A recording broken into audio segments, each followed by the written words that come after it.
All right, you are free to go. Okay. I'd like to call the Public Works and Safety Committee meeting to order for the month of November. Please join me in the Pledge of Allegiance. I pledge allegiance to the flag of the United States of America and to the republic for which it stands, one nation, under God, indivisible, with liberty and justice for all. Roll call, please. Alderman Madden. Here. Alderman Borgman. Here. Alderman Hamel. Here. Director Krager. Here. Chief Renz. Here. The approval for the minutes. Statement of public notice. Statement of public, Okay. statement of public notice, right. Meeting was published in accordance with public meeting laws on November 15th. Approval of minutes for September 16th. So meeting. moved. Second. All in favor signify by saying aye. Aye. Aye. We'll go on to status of projects. The Waukesha Water, Great Water Alliance. Yep. So just to let everyone know, Waukesha Water, the official real name is Great Water Alliance. So I'm beginning to transition over to that. Just to kind of let you know what's going on. So the latest update, we met with them on Wednesday, October 23rd, and we commented on 90% plans. So for everyone who's here, please be aware the Great Water Alliance, the return flow will be going through the city of Muskego. It's basically going down Moreland Road, starting at College, to Durham Drive, to North Cape Road, to Ryan Road, which is the city of Muskego limits. It is a 30-inch pipe. It is going to be a very large project that's within the right-of-way of City Muskego. Currently, the project stands around 90% complete. The Great Water Alliance team is planning for a public information meeting in January or February of 2020, somewhere in the Muskego area. I believe when they did their last public information meeting, I think it was like a couple of years ago, 2 to 3 years ago, it was at the high school. I'm not sure where their location is, but they are planning on doing one in January or February. The construction plan set for the Muskego work is to be bid out in March of 2020. So we won't know who the contractor is until March of 2020. For all questions and concerns related to the Great Water Alliance project, please follow. The link is called greatwateralliance.com. We also, on our website, City Muskego, if you go under engineering, you go under current projects, there's called Great Water Alliance. Click on there, it'll take you right to the Great Water Alliance. All your questions will be answered. They even also have hotlines set up for anyone to call and ask any questions about this. Now, anticipated construction schedule for work in Muskego. We're talking anywhere from mid-2020 to mid-2022. So this is a 2-year contract that the contractor will have to get this work done in Muskego. Please be aware that this is going to disrupt traffic along the whole east side of Muskego. District 7, be prepared. Does that go right through the new roundabout? It will go underneath the roundabout by about 40 feet. They're going to directionally drill this thing 40 feet Wow, it's below. that deep? It's that deep? When you push, the pipe that they're going to push in that area will be an HDPE, kind of a plastic one. And when you push it, you have to push it on a certain angle that you have to be 40 feet deep. It will also be 40 feet deep at the intersection of Janesville and Moreland. That intersection too, they'll be pushing it 40 feet deep below that whole intersection. Isn't that supposed to be gravity fed? It is, it will be pretty much not as much gravity fed, it's just pressured out, return flow back, so. Well, that's different than originally was proposed. Yes, it's totally different thing, so. Yeah. Oh, okay. So we know Durham is going to be shut down for a while. Right now, we have not seen the traffic control plans yet. It is one of the last things they're working on. No one at the city has seen them. We haven't even been presented them yet. So Okay. we don't know exactly what's all getting shut down. Okay. Just remember, when you dig a hole, and you have a pipe that's 30 inches and it's fairly deep, you have to go out pretty far. And in my best opinion is they'll be doing a lot of detours and closing roads in order to get this work done. Wonderful.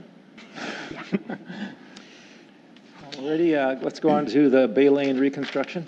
Sure. Well, I hope most of you have driven Bay Lane. It turned out to be a very good project. The contractor has a small punch list of items remaining. Some of it will get done this year and some of it will carry into next year. Just to let you know too, the landscaper, we know that we probably had growth between 75 and 80%, but with the weather, we didn't get full growth. It's under warranty for a year. We know that the landscaper will have to come back, so if any complaints from, I know Bob, it's your area, if any complaints are there, just let them know. We'll be back. We'll handle it in the spring, but as you can tell, growth season is pretty much done right now. So, but we are well aware that there will be some work that still needs to be done in 2020.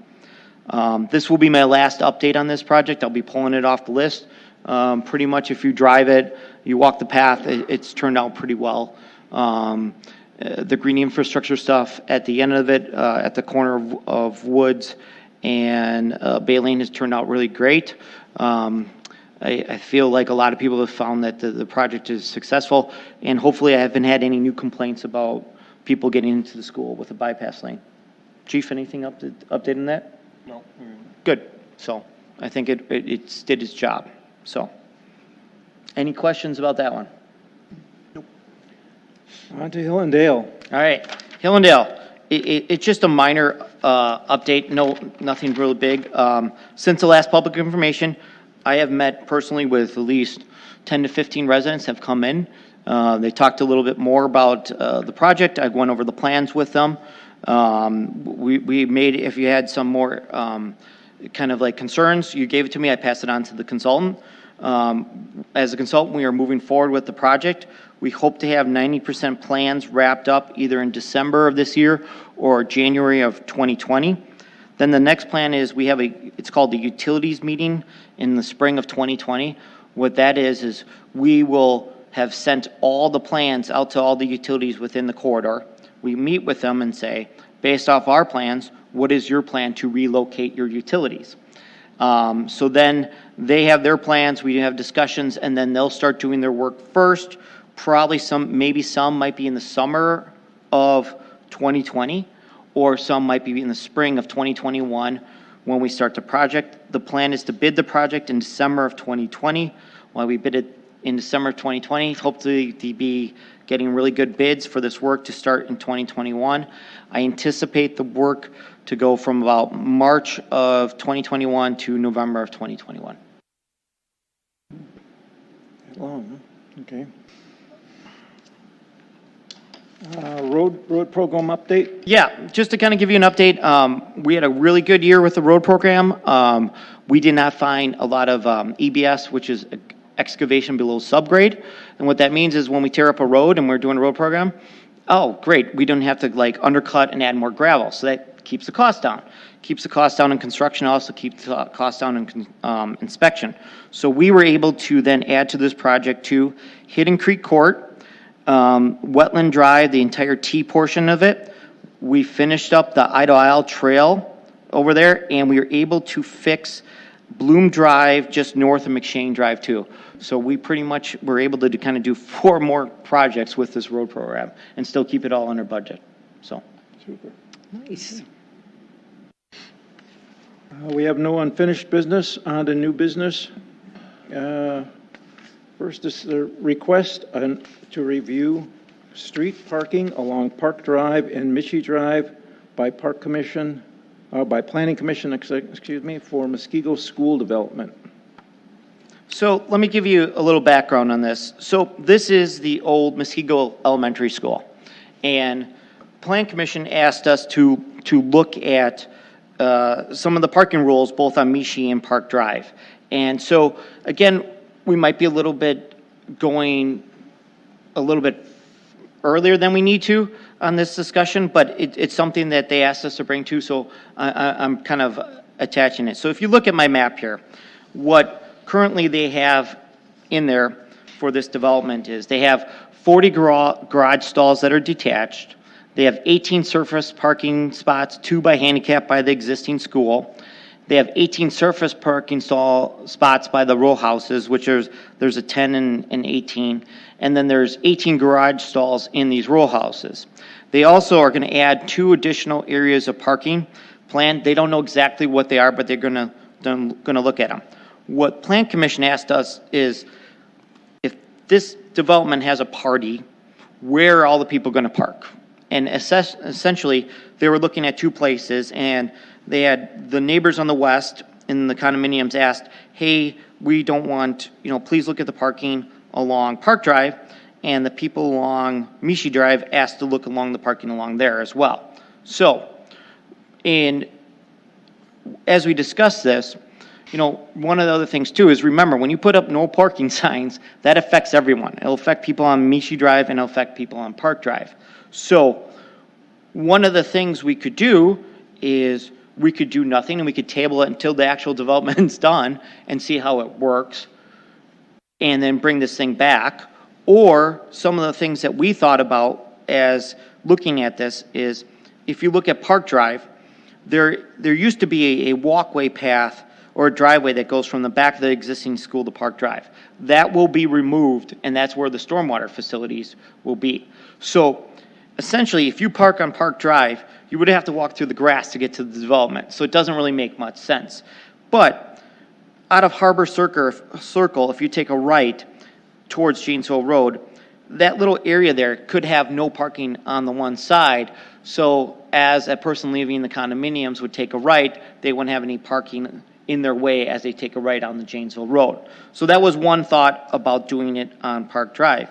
Mishi Drive, what we thought is between their 2 entrance ways is to just put no parking along, we said what, the west side of the road. And what that was for is, if someone's backing out of Mishi Drive, we don't want them to run into a parked car. So that was our theory talking about it. Now, again, we're talking to the chief, we're a little ahead of the game here because the development hasn't started yet. And I don't know what those 2 additional parking plans is, but it's something that if you do table, we'll bring it back again once it's developed. But it's just something that Plan Commission asked me to bring forward. And so we're bringing it forward and just kind of getting some of your thoughts right now.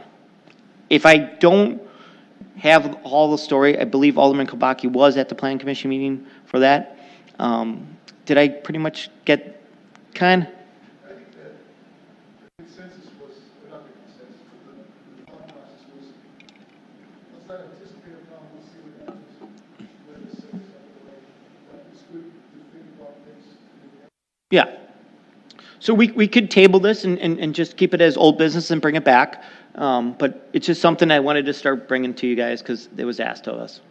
Had you considered doing the same thing on Michi that we did on Lannon, where we have the recessed area for parking along the road? I did not, and that's why, again, this is so early, I didn't even think about anything more, just of like looking for your thoughts and just bringing what they have. Because I know the plans aren't even done yet. Because to do something like that, I think it would be, it would cost some money, because I think the ditch is fairly deep in areas. Yeah. But if they're going to be developing that, maybe it should be some of the development cost rather than city costs. It is a narrow road. It is a narrow road. Narrow It's road. one of the older roads in the city, and by default, therefore, it's narrow. But if we could put one of those parking indents or whatever you want to call it, as long as it's marked as well as it is now on Lannon, it has proved to be a pretty safe way of doing things. You would be talking on the side of the development, though, correct? Right. Yeah. Yes, oh, yes, Okay. yes. And again, they do notice that they did get requested to put 2 additional parking plans. I don't know how many spots they can get in there yet, and I have not seen the plans yet, but I indicated the 2 areas that they're looking at. Yeah, I would think we'd have to wait until we knew what was coming. To do This, what? this is again the same thing. They take a postage stamp and they try to fill it up until there isn't but one blade of grass left. Couldn't they also, where the garages are, couldn't they put parking there instead of landscaping it? They only have certain amount of green space too. You got to remember too, guys, you can't take all the green space away, have a stormwater and everything like that. They are able to add a couple more spots, with it, but, we're trying to just kind of see what it is and, like I said, it could be maybe something where we just wait and see. I mean, there's nothing wrong. It's just, it's coming, that it's there and we can put it to old business and just bring it back when it's there. But I just was asked to bring it here, so I'm bringing it to you guys, so. Well, there you go, we're giving it back. There's, okay, I guess that's a motion to table it. Got a Second. second? Second. In favor? Aye. Aye. Okay. Request for pedestrian warning sign at the intersection of Woods and Racine. Yeah, okay. Got to be one of the more busy intersections in our city, Correct. especially 2 times a day, right? So why this came about, and just to let everyone know, on December 18th, 2018, a car traveling west along Woods Road hit a pedestrian as they were in the crosswalk while making a left turn onto Racine, heading south. The Muskego School District, Jeremiah is here, he asked if we could have a big meeting to discuss the safety of the intersection. Myself was there, Chief was there. He invited several members of the school district. He invited several members of Waukesha County to kind of look at this road and what we could do. So it's been a year, and pretty much he was trying to set some things up with Waukesha County officials, and it kind of fell kind of apart, and they have been responding as well. So he asked me what we could do, and we came up with this he brought up an idea, and he came up with this game plan here of putting a electronic pedestrian sign, solar powered. So if you look at the one that they have in the plans and kind of like this, what it does is there's a couple that you can see out now. It's just the solar power, it hits, it shows that there's pedestrians here.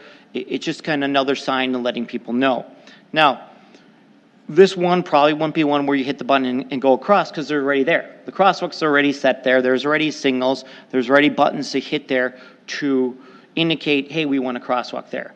What this is to provide is, hey, let people know there is pedestrians there, and it gives a little bit more chance of safety. Now, the accident occurred because of sun glare. As you're going west, it can get pretty bad there. This is one of the things that would probably just to bring more awareness. Now, it's probably the most heaviest pedestrian traffic due to the high school in the area. I mean, by far. So you have a lot of people use it.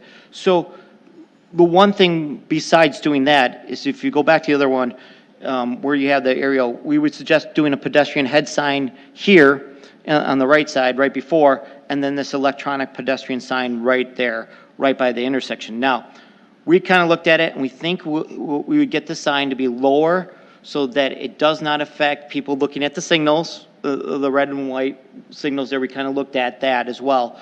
And what this would do is just give people a little bit more warning that there's pedestrians, and the pedestrian head sign means we're following the MUTCD guidelines. So the school was gracious and reached out to Alderman Kavaki to kind of get this there, and the school said that they would cover this electronic kind of pedestrian sign, and what we would do is the city would put the pedestrian head sign in, and then we would locate the electronic sign. When I say locate is, we'll call the hotline in, we'll get everything all ready so that it can go in cleanly with everything. So what we're looking to do is just kind of get this out there and really just give the little people more warning that there's a lot of people that cross here, and maybe you're at the light and you've got the sun glare, but this LED light might just wake you up a little bit more to see that there are pedestrians in the intersection. Jeremiah, did I get that all? any other things? I just want to make sure, I mean, Jeremiah's here, he's from the school district, and he requested it. Can you go ahead and turn it on towards you? Yep, Hello. yep. I just want to say thank you for your support in this project. It has been interesting in learning a little bit about Waukesha County government and their lack of responsiveness to us in this project. We must have emailed 4 or 5 times after a meeting, and they just have not responded at all. So thank you, guys. Thank you, Alderman, for helping put this out there. The only question I had moving forward, hopefully this is all we're thinking, but when we think about when the high school was constructed, how rural the area probably was, and how little traffic may have been there, it seems to have evolved into this main thoroughfare in the city, and wondered if we want to consider signage like this at other points of the intersection. Obviously, this one is close to us because we had an incident happen, but I'd hate for something a year from now to happen at a different part where there's somebody else crossing. So just something that I'd ask us to all to consider and think about. I'm definitely willing to help support, whatever it takes to get signage put in, but this is a good start, I think. So thank you, guys.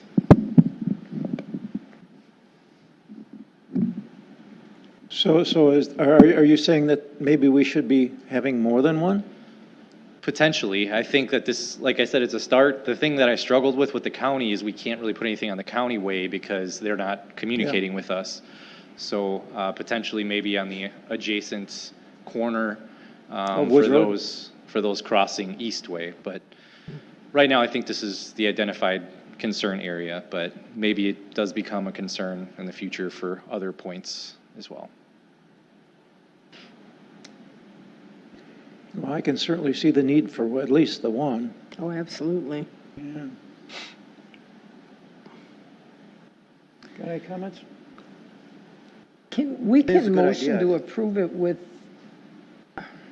we can approve it as requested here and then add the potential for a second sign should it come forward. Yeah, I'd just come again, Yeah. and another memo. I mean, it's really easy. That's what I mean. Instead of having to come back, couldn't No, we just but put it- even the second memo, just coming back, I mean, Okay. I don't think this took too Yeah, much out it's of your not gonna be a time, and problem. me writing this one, I mean, I think we worked pretty good about doing this, and, it's not bad, we'll get the first one up, see how it goes, Sure. and then Okay. definitely easy for them to come back and request another one and stuff. We had pretty good, I know there's a few of those solar signs. Yeah. Are they pretty long lasting? What we would do, and just, we have some, our contacts with DPW, we'd work with the school to try to get the best possible price, to do it. I just recently see a bunch of those right through Elm Grove, Watertown Plank Road. All I'm asking to do, it's got plenty of sun there, just to get it up in that sun angle pointing out there. I know I've seen them a lot now. I've even seen them where they're on speed limit signs in Elm Grove where the solar hits and then it gets you and it's flashing your speed limit. And why I like the solar thing too is you don't have to hook it up to an electrical source. It's all kind of contained. And there's not a lot of trees there, which is great. So you get a good amount of solar exposure. So. Super. Very good.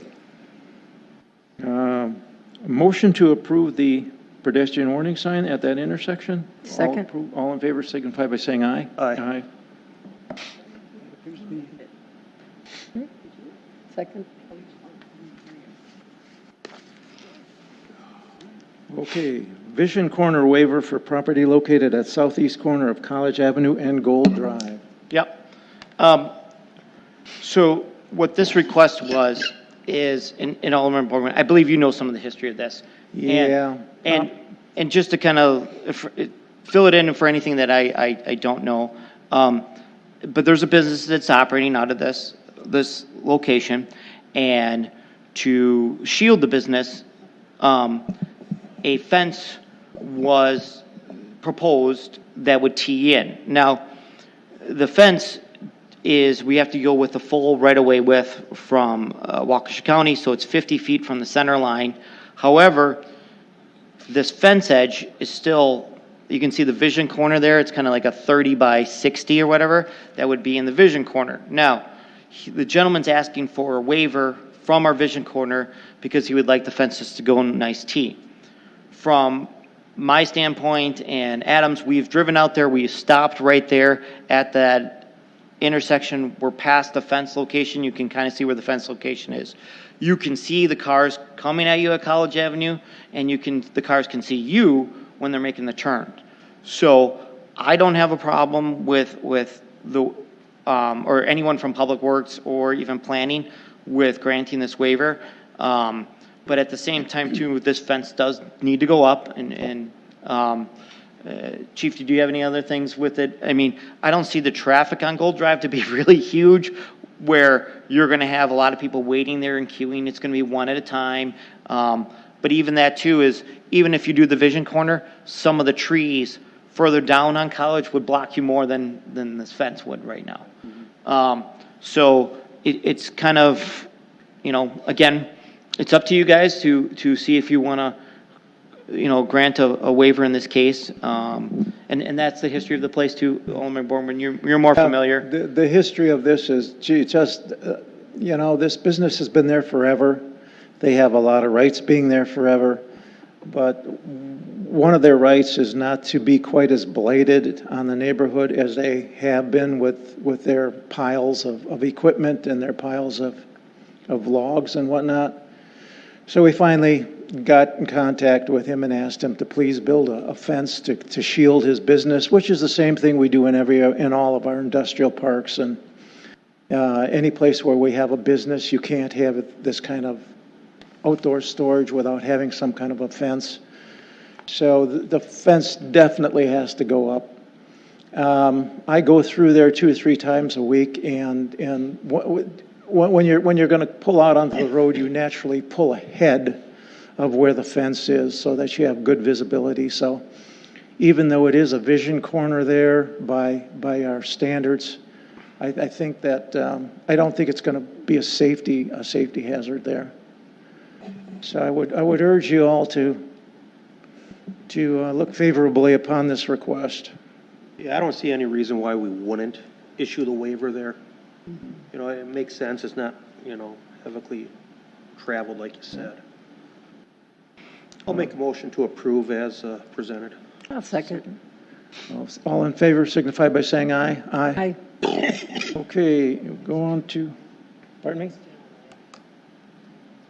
Yep. Okay. Test Corners Drive speed limit reduction discussion. Yep, so we got a request, Test Corners Drive, one of our artillery streets in Muskego.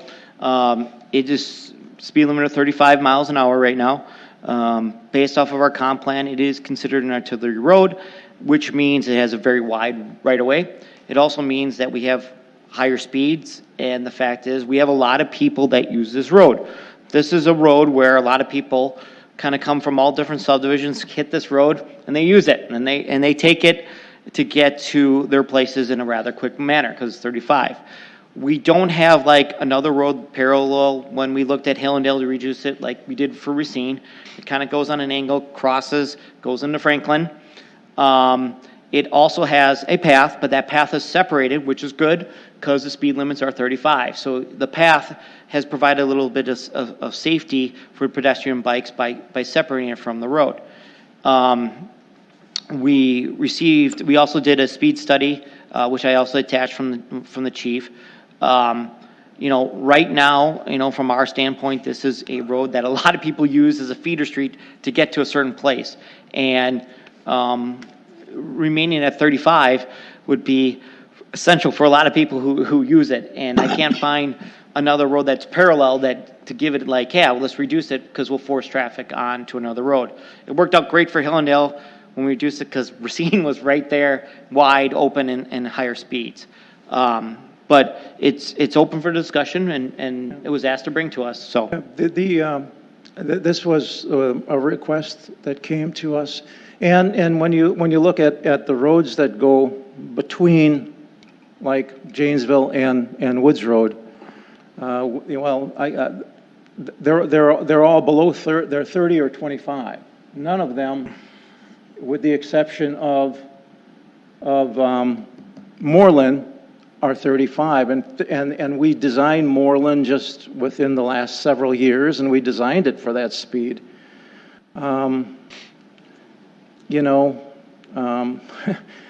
there's a lot of turns, a lot of twists on this road, and thank God we were able to get a pathway in there. But just recently, we had the request also for the second crosswalk, because people don't feel safe in that area when they're trying to navigate that road.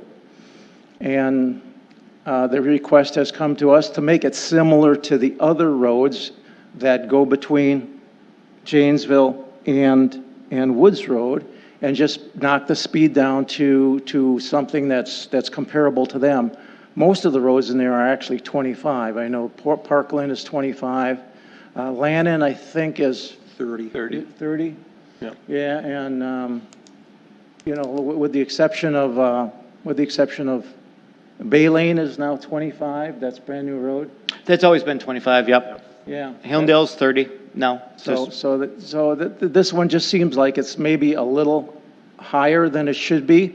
And to say it's a main feeder, well, we just spent several $1 million on making the main feeder Moreland Road to go through there. So I'm thinking that it might be time to honor the request made by the citizens to knock the speed of this road down to at least 30 throughout the area. Well, if you compare it to Janesville Road is 35. That's right. And Janesville Road used to be 45 back in the day. Ooh, wow, I don't remember. Yeah, in certain stretches. Not yeah. all of it, but certain stretches. Certain stretches of it, yeah. Certain sections, okay. And that was knocked down to 35. If you're comparing test corners to Janesville, to me, they aren't really comparable. No. So I can agree that, I think 25 is too slow for test corners. But But 30, maybe 30 would be 30? acceptable. And when you get back, if you're taking it all the way into Franklin, of course, then you're going to go down to 25 there, because Franklin has all of their roads 25, and that are residential roads. So, I just think it's a holdover from when there wasn't a good Moreland Road, and everybody had to cut through there. And now it's not that necessary to have it as a main cut through anymore. So maybe it's time to look at it more of a residential road. I think since Chief is sitting here, Yep. we're going to ask him the question. What's on your mind with this, Chief? It is an arterial street, based on the traffic. The speeds right now, the speed limit is 35. The average speed they're doing is 37. So speeding on the road is not an issue. So, which is good. As far as the speed limit, changing it, one of the things you look at is the 85th percentile. That's the speed that people believe that road should be when they're driving down it, and that speed limit is 40. So I agree that if you're going to lower it down to 25, that's too slow for that road.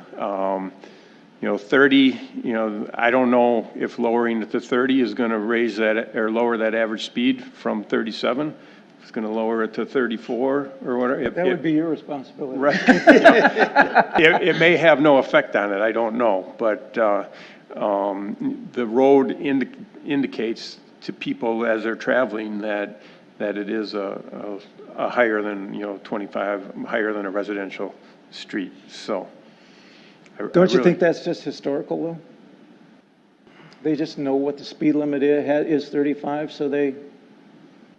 Well, you generally get a feel when you're driving down a road on what you believe the speed is, because sometimes if a road doesn't have a speed limit, you kind of get an idea of, what a speed limit should be on it. That's kind of what that 85th percentile measures. So, it's based on the width of the road, the condition of the road, how far the houses are off the road, or what, if they're houses or if they're businesses, all that kind of thing. All that weighs, on people's minds when they're traveling a road. So believe it or not, but that's kind of where they come up with that, what people believe a road should be. An example is Double O. That's a 40-mile-per-hour road, but if you're driving down that road, that road gives you the illusion that it should be 55. Okay, So that one is artificially low. And, you know, if you have a road that's artificially low, you're going to have speeders, so. I'm kind of surprised the average speed was only 2 miles per hour over the speed limit, you know, so. You know, when I compare it to Janesville Road, it should probably be slower than Janesville, but, you know, I'm really kind of It's a mixed on it. busy road. It's a busy is. road. I guess I'm curious what would be accomplished by going from 35 to 30. Because the road's still going to be busy. It's not like it's going to. The thing is, if you go on a roller coaster, you have the expectation of coming off alive, but having a good time, an exciting time. If you go on a road, you have an expectation of going on it, but not having that kind of excitement. So that's what the advantage is of lowering it. Just getting the excitement level down of people traveling on it. When I'm going 30 and when I'm going 35, I really can't tell the difference. Right. Remember, It's just me. I don't know. one comment I'd like to make is there's a lot of people that travel this road, so it gets a lot of traffic count. If you reduce this road by like 5 miles, people will always tend to try to find alternate routes, and they will look for alternate routes. Now, some of those alternate routes are in residential areas which are nearby this road. Now, those speed limits are 25, but they will treat those roads at a little higher speed. And what tends to happen is those roads aren't set up for higher speeds, but people always tend to find the quickest way to someplace. And with this road and this traffic count is, you're forcing them to a road that can take higher speeds and a lot of traffic. If you do lower it down, be aware, people tend to find different ways to go. Just, everyone's smart. Shouldn't they go over to Moreland? I mean, that's what we made it for? Well, And we put Penn Lane in there so that it's people kind could of get weird out of because there with that Moreland goes subdivision. north-south and it's kind of an angle. Just Right. be aware, people tend to find those other routes. And those other routes are a lot of residential areas around there.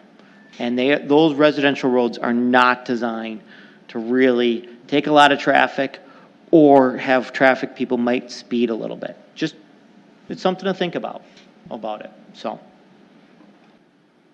Because that is, the counts, it's a lot of traffic. It just is. Why is Janesville only 35? Can I ask that? Because that seems low for Janesville, to be honest with you, being the stretch of road it is. Well, sometimes communities, when they do lower them, the other thing that you have on Janesville Road in certain areas, you have a lot of businesses and you have a lot of access points that go in and out. So you tend to have people that want to go into those businesses back and forth with a lot of access points. And because it's more of an urban area with a curb and gutter, I'm assuming they moved it down to 35 and they actually want people to see and be able to move around in and out of the traffic areas of it. Yeah, because it's, And that's what I'm guessing, that's why it came up at that idea, so. yeah, because from, you know, like Test Corners into Hills Corners, definitely seems like it should be faster than that. Yep, So on the other hand, even though Test Corners and Janesville are the same speed, you know, you could almost make an argument on the other side that Janesville's too low and Test Corners probably, I want to say price, that's not correct. Speed, you know, speed limit's just about right.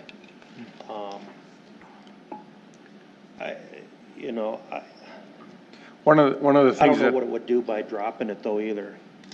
One of the things the county does is they want consistent speed. They do not want a stretch of roadway because they're arterial. They do not want a stretch of roadway going 35 to 40 to 45 and then down to 35. That was one of the issues that we dealt with in front of the high school there as well. They don't want to have these varying speeds. They want, the county roads are designed to get people from one area to another. And so they don't want speed traps, they don't want inconsistent speeds, and that is why they would keep Janesville 35 the whole way until you get out west of Racine there, because they don't want to vary it. Because years ago, it used to be 45 by starting like at Bushy's there until you got up to Bay Lane again. Well, then you know, I'm dating myself here, but years ago, that was all farmland. And now it's developed, so they lowered it down to 35 because they want that consistent speed. Just like we wouldn't want you know, we wouldn't want test corners to be 30 north of Janesville and then switching, you know, to 35 south, or you'd like to have it consistent so you're not switching up speeds on people, type thing.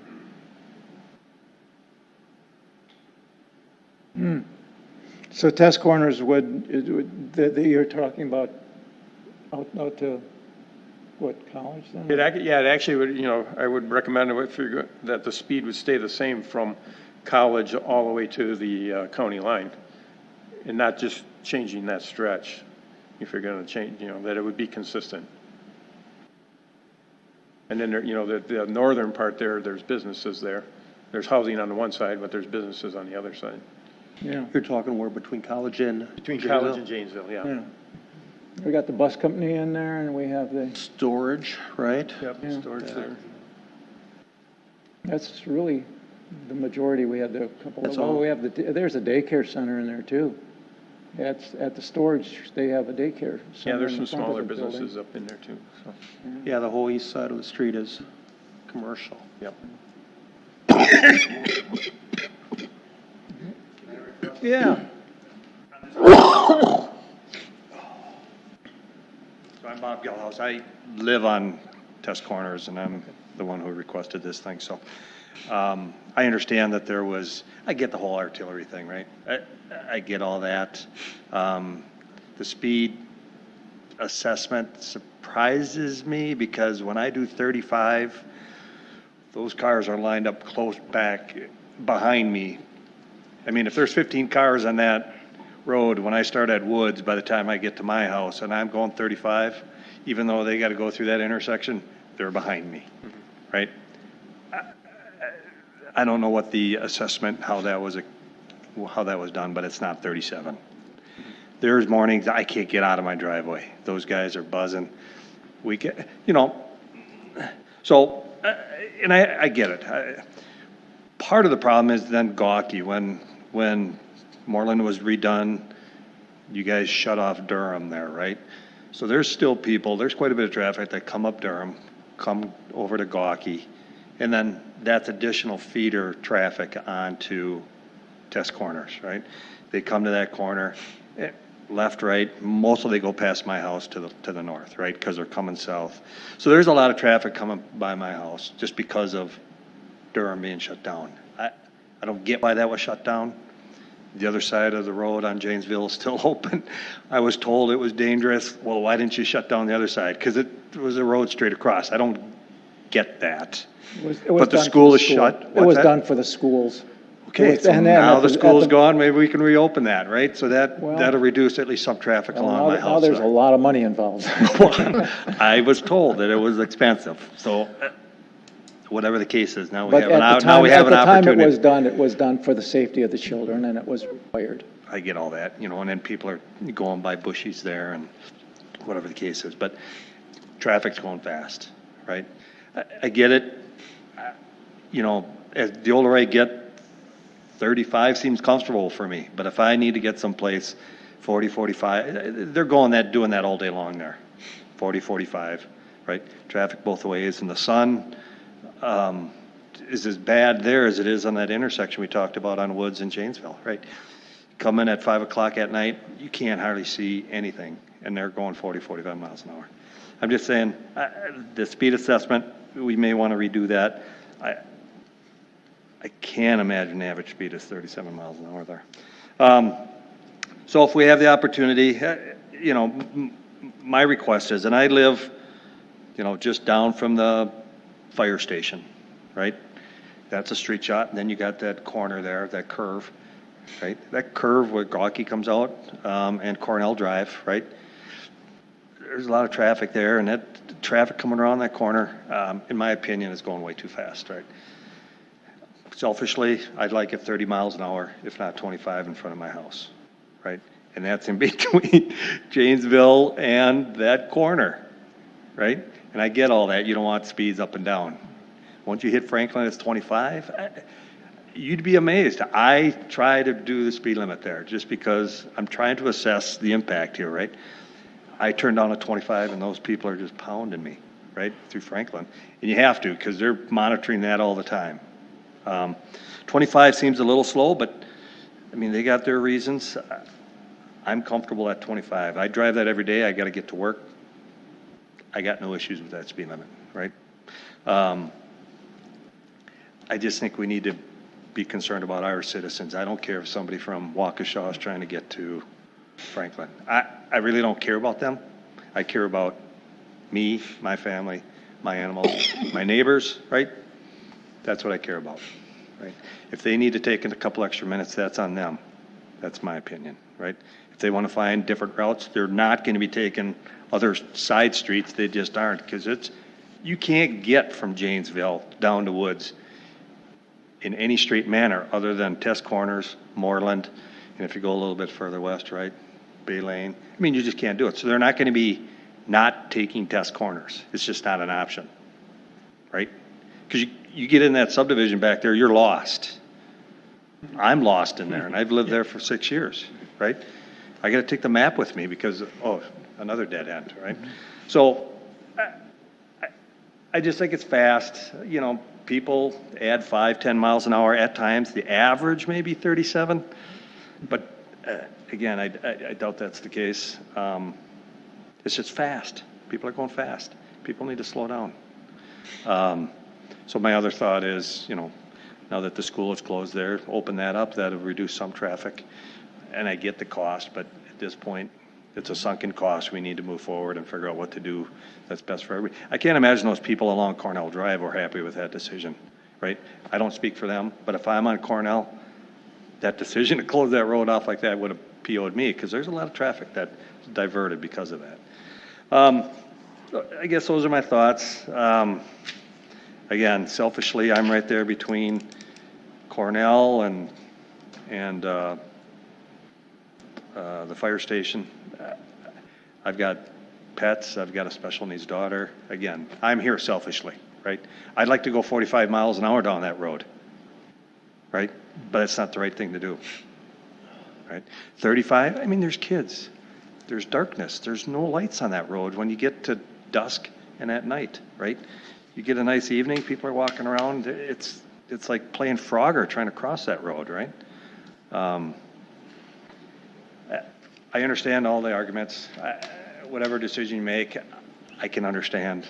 But I'm here selfishly saying I'd prefer 30. I get 25 is way too slow, right? 30, you don't know the difference between 30 and 35. Well, I do. Try it sometime going down that road. Yeah, people.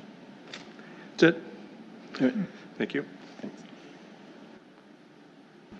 So if he thinks that the speed limit is more like 45, then I think maybe we just need to get a couple guys out there and give everybody a wake-up call that the speed limit's not 45. I don't know. I mean, we've got the path for everybody to be able to walk on, so they don't really have to go on the road. It's a busy street, and I just can't imagine that if we dropped it to 30, anybody's going to drive 30 anyway. No? You'd have to. I don't. I would.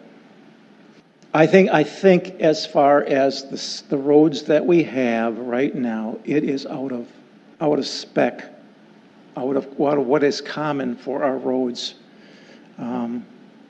through residential areas. And at one time, maybe it was important, maybe it was necessary.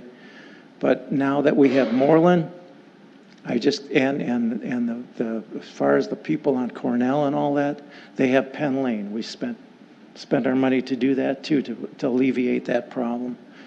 But I just think it's really out of step with what our current practice is.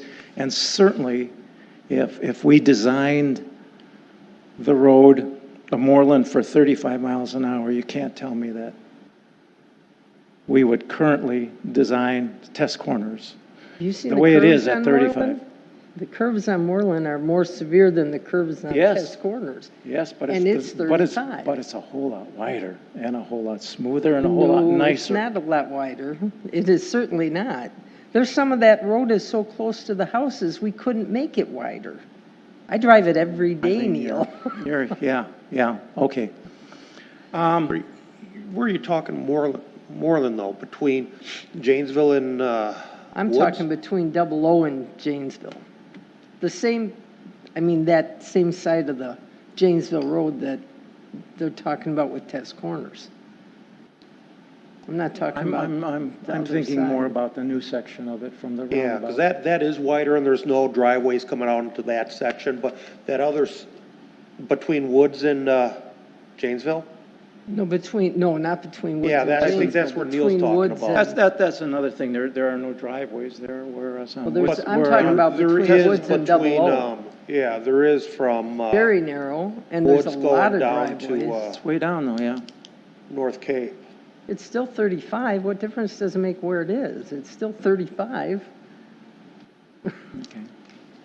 I mean, we Do- spent a lot of money putting that path in too, so do. people don't have to walk on the street. It's an artillery road. That's what the chief was just I don't know telling if us. 30's gonna help, and I don't know if it's gonna hurt. I don't see, Well, it has to be, according to chief, it has to be consistent. So if you're gonna do it there, you have to do the whole road.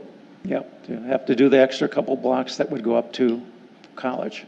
No, you have to go the whole road. It doesn't start at Oh, from our, Woods. You gotta do the whole shot. college all the way down to, Franklin. Right. One thing that I was gonna go take a sign-up sheet down the neighborhood and see who was on the same page as me. If that would help, I could do that. Survey my neighbors, survey the rest of the street. I mean, I'd take an afternoon and do that. Not that just the people that live along there matter, everybody matters, I get that, but there are driveways here. That section of Moreland, you could do 55 on that thing, and you'd be okay. There's a little bit of curve there. There's no driveways. The only road that comes out is that Durham Road.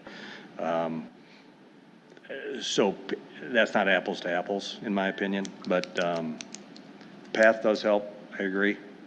Still cross-traffic, people are crossing. That's it. If you want me to do a survey, I can do that. You guys don't need to make a decision now. I mean, so if you want me to do that, let me know. Here's another thing too is, we've all got complaints about speeding, people driving fast. Yep.